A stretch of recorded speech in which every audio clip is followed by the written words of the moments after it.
Hello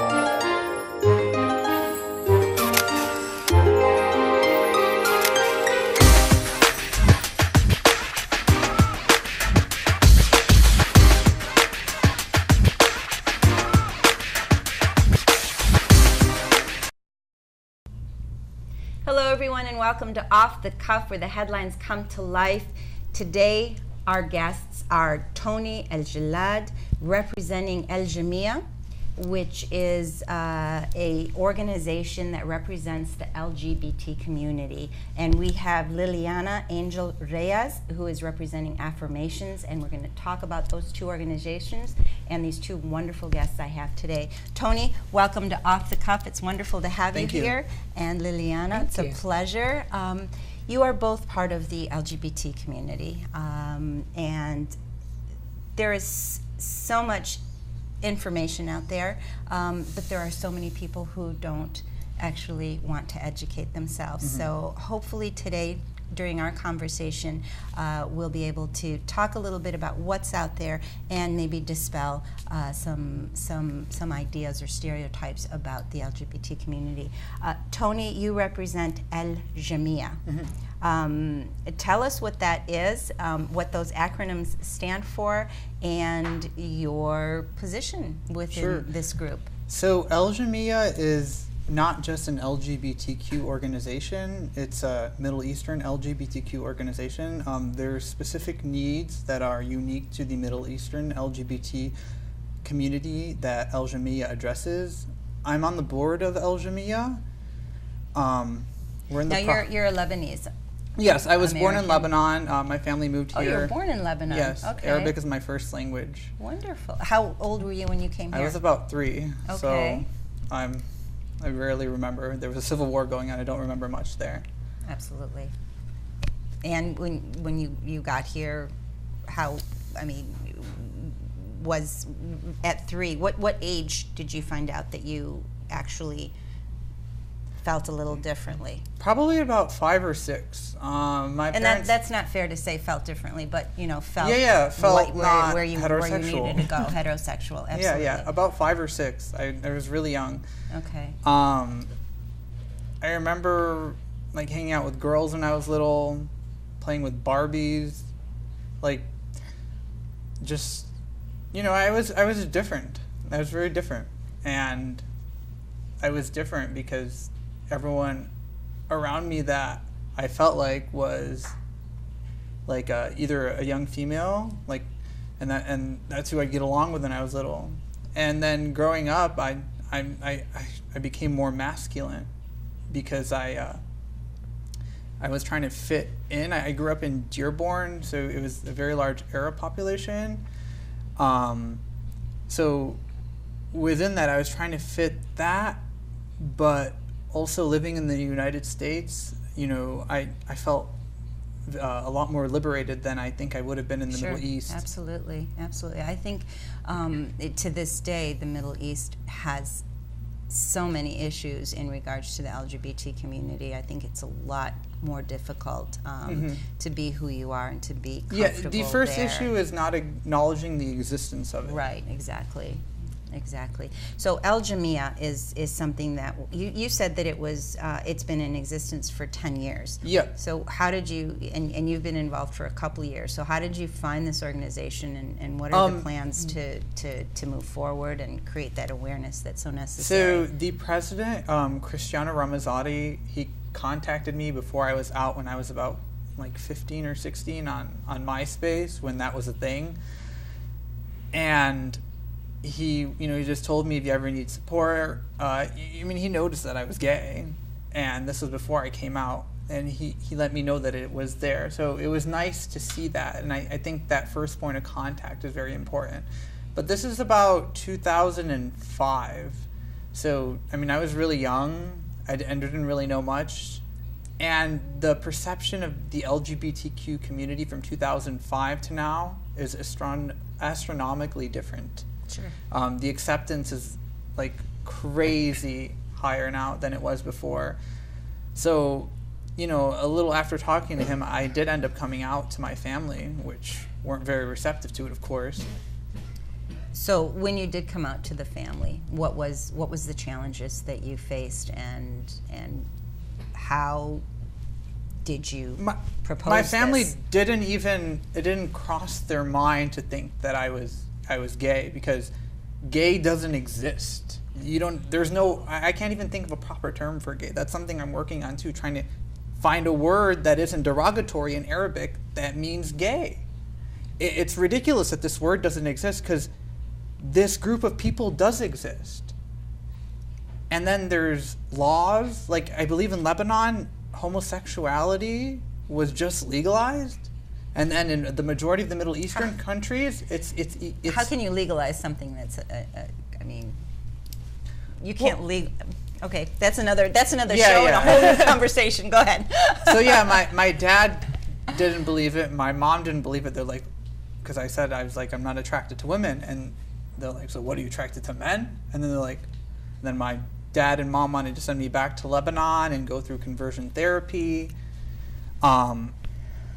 and that's a real issue. But in all honesty, what my family did and how they didn't kick me out, being Christian Lebanese, my family's Christian Lebanese, mm-hmm.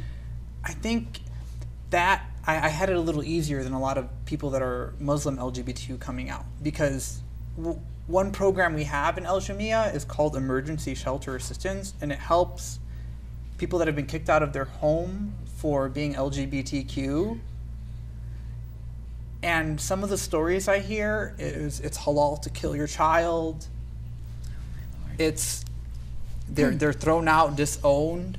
I mean, it's really, really terrible. It's disgusting, actually, mm-hmm. that someone can do this to their child in this, age. It's 2016 in the United States. In the Middle East, I don't agree with it, but I think it's a little more acceptable for that to happen there. But here in the United States, it's no longer acceptable. This is no longer... I don't think it's acceptable anywhere. Oh, of course not.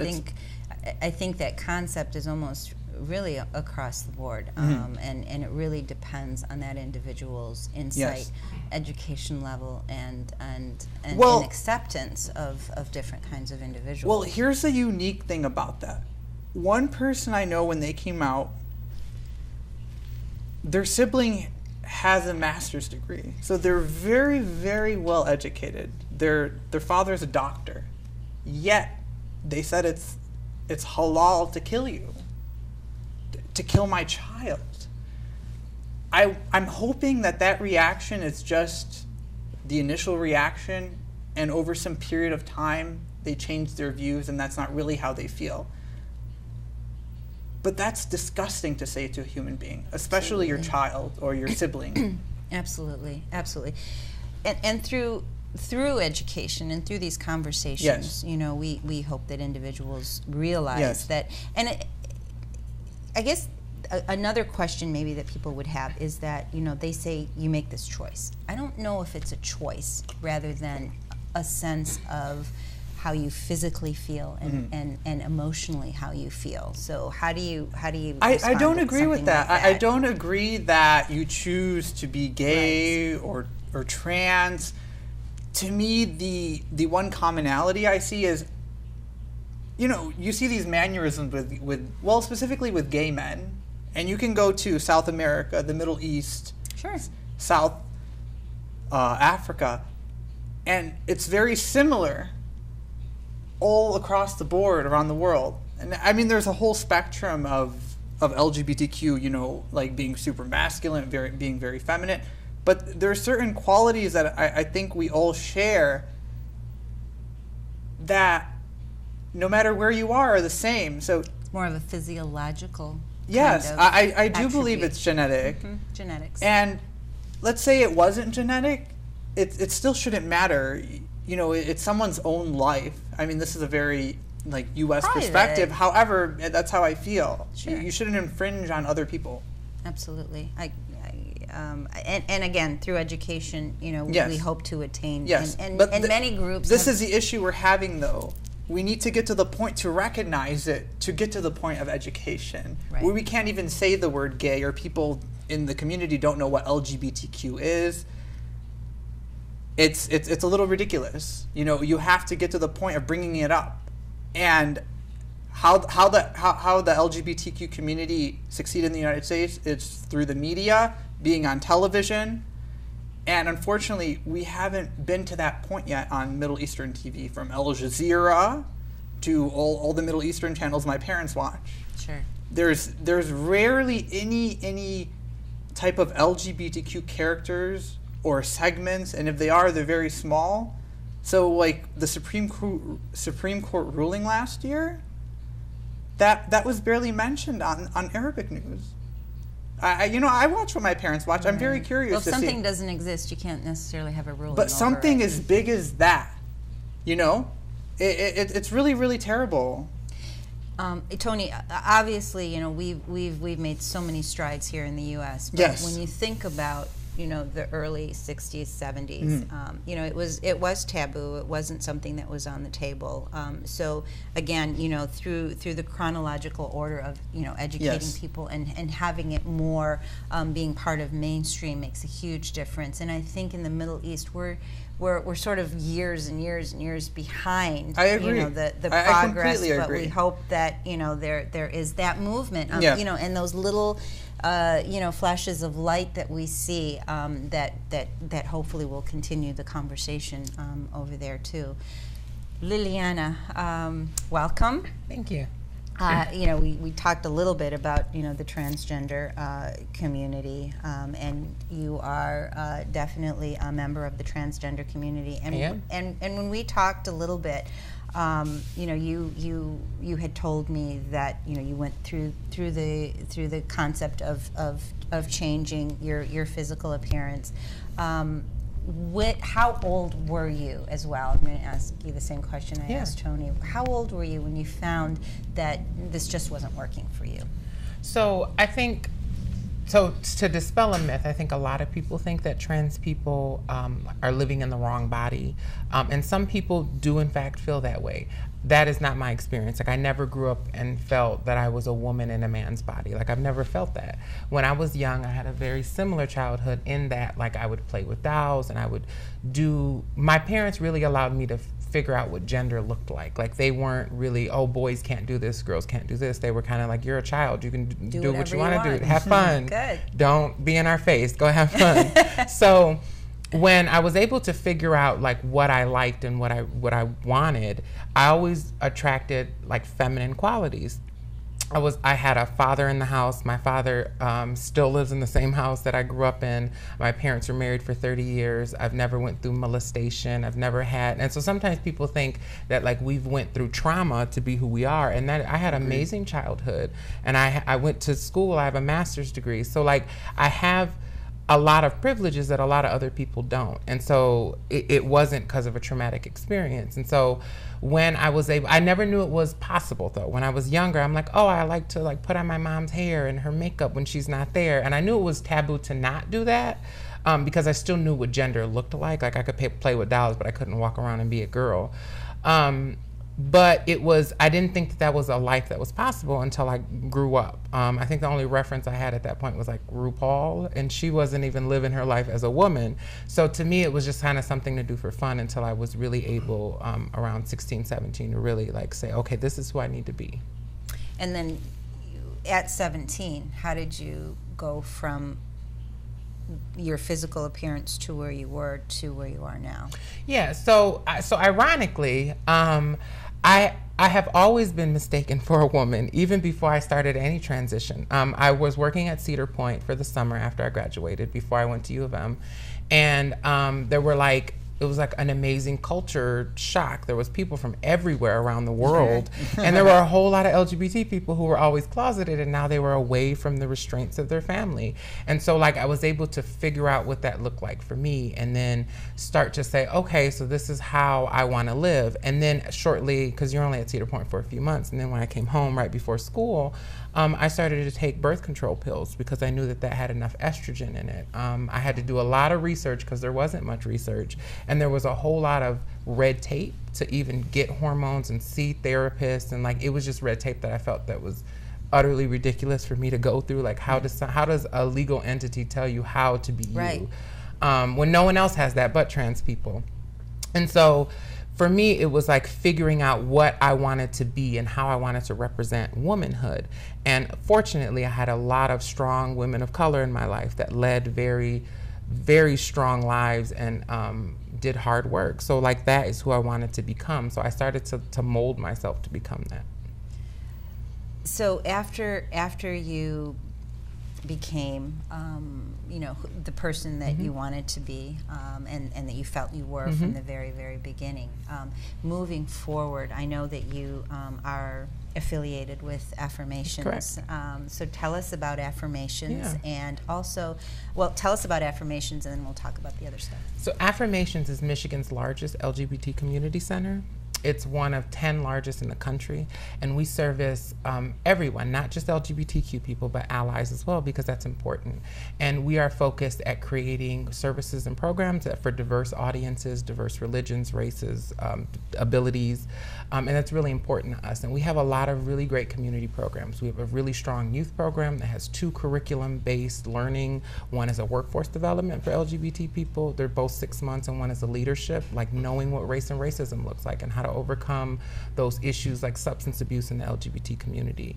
And then how to advocate for yourself. And then we have great healthy living series where every month we do something that focuses on health, and that's holistic health, not just heart and diabetes, but it's holistic health in terms of yoga, in terms of culturally appropriate yoga, and different things that we have, such as Zumba. We have a recess cafe. Love Zumba. Oh, it's so much fun. You should come there. It's on Mondays. Oh, I love it. We have a huge media center that we allow free access to the Wi-Fi and to the computers for people who need that space. We're open 6 days a week, Monday through Saturday, 9 a.m. to 9 p.m. So we're staffed for people to just come and be. We have a drop-in center for youth. We're working to expand some of our senior programming. And so we are trying to be Now, is this everywhere. all directed towards the LGBT community? It's Okay. directed towards the LGBT community, but we invite straight people because ally building and having straight people that have those privileges and spaces Sure. that we don't have is utterly important. We also work with a lot of parents who are from LGBT. That was my next question. Yeah. Okay, great. What are the kinds of parents who have children that are LGBT? Some of them, yeah. Okay, and what's the conversation during that process? So what the really amazing thing is parents reach out, and it's sometimes parents are just at a loss as their child going Right. through gender identity or sexual orientation identity. They're just as lost too. And sometimes parents have a really hard time with it. And I think like society really gets angry at parents and makes them just accept everything. But I can understand being a parent and figuring out like, okay, what happened? And like, is it my fault? And so we work with a lot of parents to help educate them. We're trying to work to start a parent support group. We've had parent support groups. We do resources to parent support groups like PFLAG. And so really just allowing parents to help understand how their youth is feeling and how they can best like be an ally to them. And then we can be an ally to the parents. You seem like you're just grounded, and you've got a focus and a direction. When you presented this to your parents, and what is your relationship with them now? Were they supportive? Did they understand where you were coming from, or was it a challenging situation? It was rough. It was really rough. I'm Mexican, and I come from a Mexican Catholic family. And so we are third generation Mexican. And so we lived in Saginaw, and I'm third generation Mexican, and my parents were married for 30 some years, and I have a brother who is a Marine, so he's extremely masculine. When I told my family, I didn't speak to my parents for about 2 years. I actually moved out and moved in with my brother. He was one of the only supports that I ever had, him and his wife and his children. Was that something your parents wanted, or was that something you It was needed to something do that I to felt like create? we both needed to happen. I came out, and it was really like my parents had gay friends. I think it just hit really close to home when I'm like, I'm gay and I want to be a woman. I think that was a lot for them. Sure. And so for them, it was really difficult, and I chose to. I didn't choose how I felt, but I did choose how I wanted to live my life authentically. Like, I think we all have that choice, Sure. straight, gay, whatever. And so when I decided to live authentically, I realized that I couldn't be around my parents because they weren't accepting, but I had to live me. And so I didn't speak to them for 2 years. Then though, like, my parents became super advocates. After the 2 years, something magically happened, and then they were like, all for it. Sometimes a little too much for it, where I'm like, okay, like this is my All life. right, Mom and Dad, hold off. And unfortunately, my mom passed away a few years ago. I'm sorry. Thank you. But she was my biggest advocate and one of my closest friends. And like it went from not talking for 2 years to like sharing purses and me doing her makeup. So that allowed me to like, and my mom is pretty much who I am today. She was a pretty strong woman. Thank you. Well, I can definitely see that, but that's the story we all want to hear, you know. And I know it's difficult, you know, because that's not quote unquote the norm kind of thing. So you know, for parents, it's a very difficult thing, and then for the children, it's even more difficult because they don't have that direction and that guidance from parents. So we can only hope that, you know, the parents that come to affirmations are really almost the ones who understand a little bit and want to educate themselves, so they're already reaching out. So you know, we really need to reach out to those parents that are like, I don't want to hear about it, I don't want to know about it, and you know, my child is non-existent to me. What are we doing to focus in on that? That's critical, and I've had the discussion with my dad. My dad's a lot more open-minded than my mother is. And I was actually looking, because I believe that's an EBI, an evidence-based intervention, is getting parents involved to help to increase the acceptance. My dad's willing to help. He just doesn't want the community to see him doing it or advocating for it. Sure.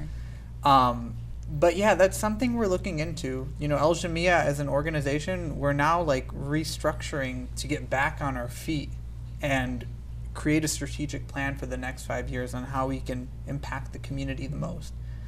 So we're doing the emergency shelter assistance program to help people that have been kicked out with their first month of rent, as I've mentioned.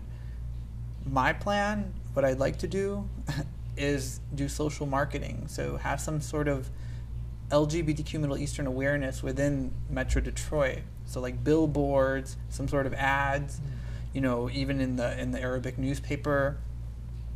And then moving forward from that is having parents that are Middle Eastern, that have LGBTQ children, having them speak with parents that their children are coming out. Right.